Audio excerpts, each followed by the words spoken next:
weekend, Christians all around the world will celebrate Easter and the fact that Jesus rose from the dead. And while few would deny that Jesus was crucified and buried, there is debate surrounding the reality of his resurrection. Today on Truth for Life, Alistair Begg investigates the bodily resurrection of Jesus from an historical perspective, and he refutes the alternative explanations.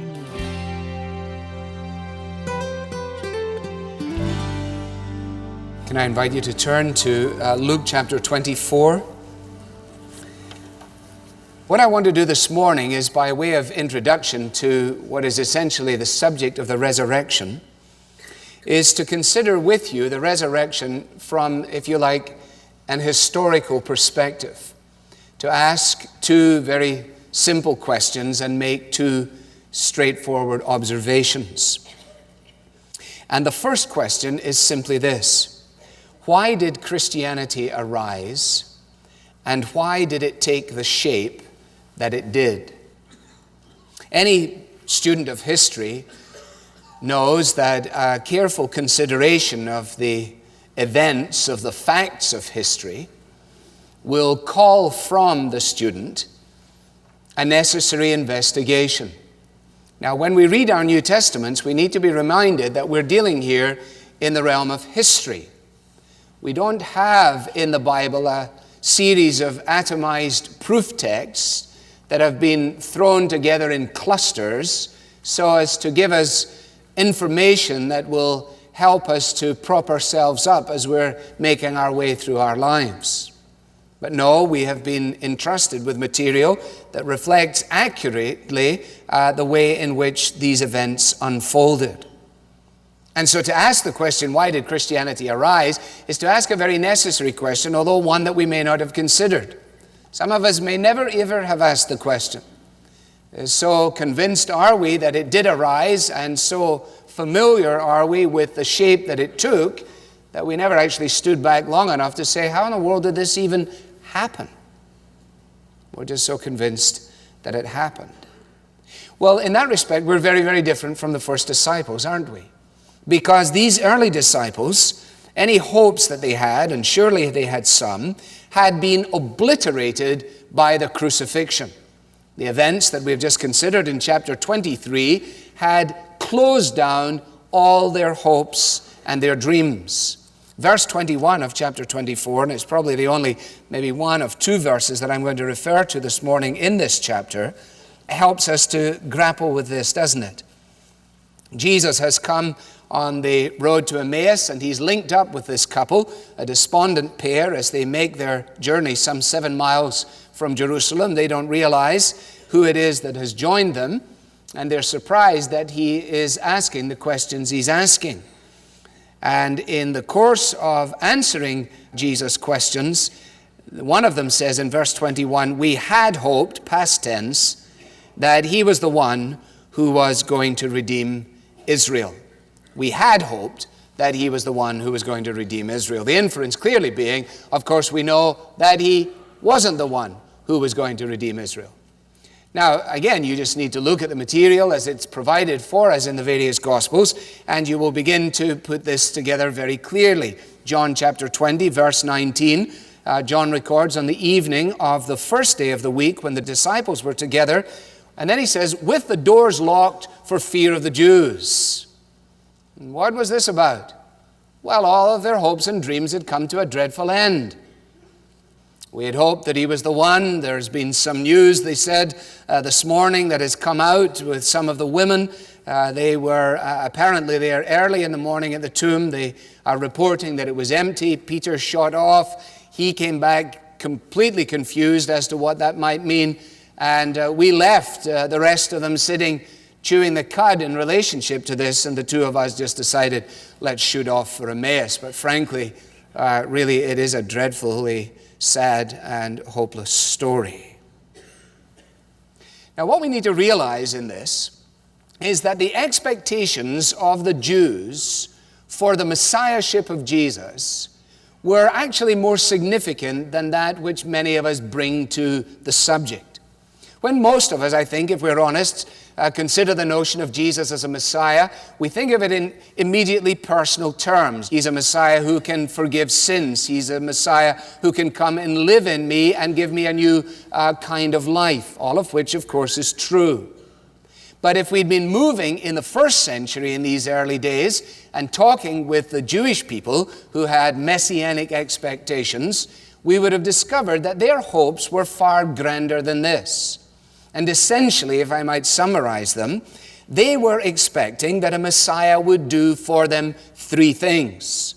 That he would defeat the pagans who held the sway over them, that he would rebuild the temple, and that he would establish God's just rule upon the earth. Now this, of course, is something that had run all the way through their history.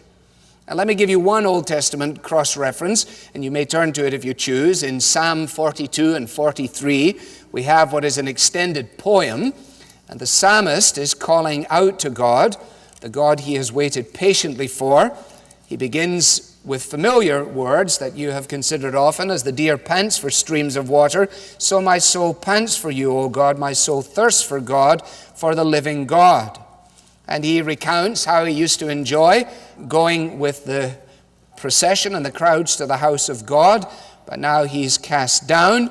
He remembers how it used to be, and he is disappointed by the fact in verse 9 that God, the rock, has apparently forgotten him, and he must go about mourning now, and he's oppressed by the enemy. And then he tries to take himself in check. He says, "Why are you cast down, O my soul? Why are you so disturbed within me?" Now, this is the kind of material that we tend to turn to when we've had a flat tire, or when we find that our pay rise was not just what we hoped it might be, or when some difficulty has come into our lives. Not that it is insignificant, but that it is decidedly trivial in contrast to the thought forms of the psalmist here. And you will notice into Psalm 43 that he cries to God for vindication. "Plead my cause," he says, "against an ungodly nation. Rescue me from deceitful and wicked men." Now let me just pause with you here for a moment and try and bring this into a context that is understandable. Imagine that dad is now tucking his children into bed. And as he tucks his children into bed, he says to them, "Now kids, what we're going to do is we're going to read one of the Psalms tonight." And he reads with them, "Vindicate me, O God, and plead my cause against an ungodly nation, and rescue me from deceitful and wicked men." And when his children say to him, "Why is it that the Romans are so obnoxious? Why is it that they overrule us and press upon us?" He says, "Well, God is our stronghold. It does seem that he has rejected us. It does seem that we're going about mourning, that we are oppressed by the enemy. So children, let's, before we fall asleep, ask God. Here's our prayer tonight. Send forth your light and your truth. Let them guide me. Let them bring me to your holy mountain, to the place where you dwell. Then I'll go to the altar of God, my joy and my delight. Then I will praise you with the harp, O God, my God." Now, what were they holding out for? What was their hope? Well, their hope was messianic. Their hope was that the Messiah would come and would vindicate his people. And they expected that when the Messiah came, he would do all of this and more. And with the arrival of this Galilean carpenter, with the miracles he was performing, the stories he was telling, the things that he was doing, this had all built to a great crescendo of expectation. Admittedly, there were opposing forces, but they might have anticipated that. And there was confusion even within the ranks of Judaism. The secular authorities joined ranks with others in seeking to bring this Messiah, at least the apparent Messiah, down. And just when they thought that he was the one to redeem the people of Israel, just when they thought that he might stand up and defeat the pagans and rebuild the temple and establish justice, they walked past Calvary and saw a sorry sight. All their messianic hopes hanging up on a Roman gibbet. And when he cried out, "Tetelestai, it is finished," many of them must have said, "Absolutely, it is finished." Because you see, the crucifixion of a Messiah did not say to a first century Jew that he was the Messiah or that the kingdom had come. In fact, it said exactly the opposite. It said to the Jewish mind, he is not the Messiah, and the kingdom has not come. Now let me paint this in the clearest of terms. Remember our question? Why did Christianity arise, and why did it take the shape it did? Because after all, crucifixion was the final, complete devastation of their hopes. Therefore begging the question, in light of that, why then did this first century group of Jews, whose messianic hopes had come to a crashing halt, buried in a Palestinian tomb, why did this little group not only continue to believe that Jesus was the Messiah, but actually to hit the streets in an unashamed declaration of the same? Why did they do this? Well, the answer which comes, and it comes reverberating through the pages of the New Testament, the united chorus of the disciples is this: the reason they did what they did was the fact of the bodily resurrection of Jesus. Not the notion that somehow or another Jesus had been transmuted to heaven. Not the idea of a resuscitation. Not the idea of a spiritual renaissance. But the actual expectation of a re-embodied, resurrected Christ with a body that was both physical and transphysical, with a frame that could be seen and handled and touched, and yet possessed capacities to do what his pre-resurrected body had not done. It was this which struck them. Because if the body of Jesus had remained in the tomb, there is absolutely no explanation as to why anyone would have taken seriously his claims to messiahship. And there is no form of early Christianity that we are introduced to that does, apart from a few inventions that I'll mention later, but no serious explication of New Testament Christianity is absent the affirmation at its heart that after Jesus' shameful death, God raised him to life again. And what we're going to look at in Luke 24 is simply Luke's provision, his record, provided for these early believers so that they might have the information to encourage and bolster their faith, a faith in a resurrected Christ. And I'm not going to turn there, but I commend 1 Corinthians 15 to you. You're familiar with it. It is the classic chapter, certainly in Pauline writing, on the resurrection. And the one thing I want you to note, if you read it for your homework later on, is that you can't go far into chapter 15 without recognizing that the resurrection is woven thoroughly into all of Paul's understanding and his practice. And that if you remove the resurrection, then his whole tapestry of life and faith completely unravels. In other words, the resurrection is not for Saul of Tarsus, now Paul. The resurrection is not for him like a U-Haul trailer that he has now hitched onto the back of the car of his faith, which may be unhitched without any real detriment, at least to forward progress. You can take it with you or you can leave it behind you. It doesn't really matter. No, the resurrection for Paul is absolutely interwoven into the totality of every conviction and fiber of his being concerning his proclamation regarding Jesus. And if you take that away, then you take it all away. Now, you will also notice when you do your homework that Paul is quick to say that what he had received, he passed on, that Christ died for sins according to the Scriptures, and that he was buried and that he was raised again on the third day according to the Scriptures. In other words, says Paul, when you take the whole sweep of the Bible and try and make sense of it, you cannot do so without this essential piece of the puzzle, namely the resurrection itself. Now we'll get to this in Luke 24 because these guys could not make sense of it, could they? We had hoped that he was the one to redeem Israel. We thought that he was going to do something here, that our lives and everything would be radically changed. But apparently not. And then Jesus says to them, you're very slow, aren't you, to believe all that the prophets have written? What does he mean by that? He means, you haven't really been reading your Bibles.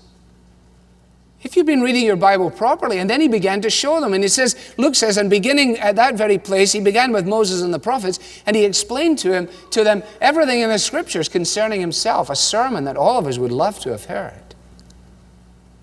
And then in the breaking of bread, it says that their eyes were opened, and they recognized him. And then they said, didn't our hearts burn within us as he talked with us on the way, and as he opened the Scriptures to us? It was only in the recognition of his risen presence that the story of the Bible made sense. It is quite staggering to me to discover how many clergymen do not believe in the resurrection, and yet stand Sunday by Sunday in front of a congregation giving them bits and pieces out of the Bible. Why bother? Why bother? Well, that's the first question. We haven't exhausted it, I think you'd agree. Some of you don't even understand what I said. Why did Christianity arise, and why did it take the shape it did? Think about it. Second question, but aren't there alternative explanations? Someone says, well, I hear what you're saying, but I was having a conversation with somebody the other day, and they've got a completely different spin on it altogether. Well, yes, there are alternative explanations. The question of Jesus' resurrection is perennially fascinating. I mean, there's hardly a year passes without somebody doesn't do something in terms of a book, the tomb of God, or whatever it might be, an amalgamation of Gnostic notions and bits and pieces of the Bible, all jumbled together enough to confuse people. The very fact that 2,000 years on, people are still writing books to refute the resurrection says something in itself, doesn't it? You would think that after 2,000 years, we got to put that to bed. Say, goodness gracious, nobody cares about that anymore. That's old news. But no, it just won't go away, somehow or another. Well, when you look at these things, and you can find them all over the place, you discover that the attempts to disprove the resurrection haven't changed a great deal over the years. There's nothing unique about it. So at the risk of being condemned for stating the obvious, let me just remind you, alternative explanations. Number one, the idea that Jesus didn't die, that he wasn't a dead Christ, and therefore there was no need for resurrection, that he just was resuscitated. One of the most recent spins on this is done by a lady called Barbara Thiering, who suggested that not only did Jesus not die, but neither did the other two men on either side of him die. And that one of them was a fellow called Simon Magus, who was actually a doctor, and despite the fact that he and his buddy had their legs broken, he somehow or another in the tomb managed to come up with some medicine, which he passed on to Jesus, enough for Jesus to get reorientated and put together so that he could go out and resume his career.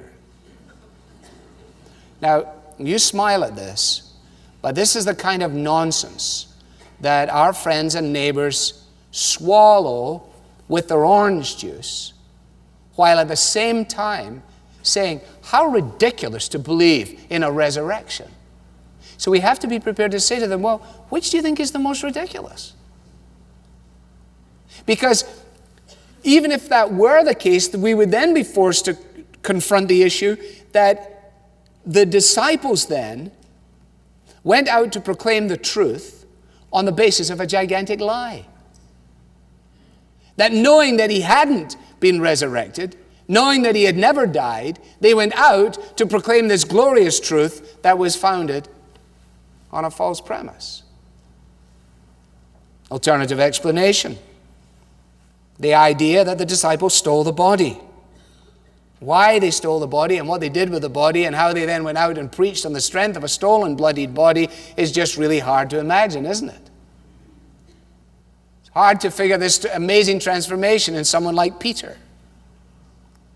Obviously, others, it wasn't the disciples, it was clearly the Jews that stole the body. Well, if the Jews stole the body, why did they not, as soon as the message of the resurrection was being proclaimed, did they not just go and produce the corpse? They couldn't. They can't. Now we can go through these, they're legion. Contemporary ideas that when the followers of Jesus went to the tomb, their minds were so full of light and hope that in the end it didn't really matter whether there was a body there or not. They were so jazzed. Well, it doesn't fit the facts, does it? They weren't jazzed, they were hiding. They were despondent. Everything was broken. They were done. But this is the nonsense that is proclaimed from pulpits all over the Chagrin Valley. This is what many a man in my place believes. And it allows them then still to use the phraseology of resurrection while not affirming the reality of the resurrection. Why did Christianity emerge? Why did it take the shape it did? Because of the fact of the resurrection. Aren't there alternatives? Yes, there certainly are. Should we pay attention to them? Well, it's good to know them. Thirdly, if we're going to engage our friends and neighbors in this matter, there are a number of facts we need to keep in mind.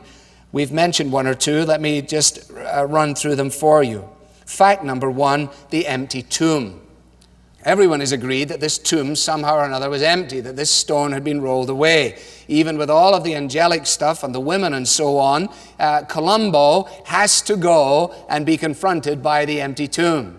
You see him there with his raincoat and the little cheroot, and he's just looking and he said, yep, the tomb is empty. Right. We need an explanation for the empty tomb. Here is presenting evidence. This is a fact. This is not a fiction. We are all agreed, empty tomb. Okay. Secondly, fact, the origin and existence of the church. Now, this is simply to reiterate in brevity what we've just pointed out. Why was there a church? Why did these individuals who were sad, sorrowful, defeated, confused, fed up, why were they all of a sudden the products of joy and hope and power and animation? Why did they begin to gather with one another and to sing songs of praise to this Christ? Why did they begin to tell others about this Jesus? What are you going to do with that fact?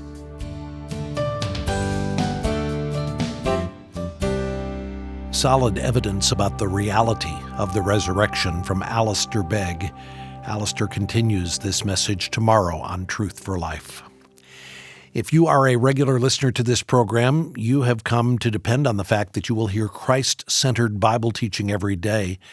The reason is because we believe the Scripture is the Word of God, that it is true and unchanging. It's without error.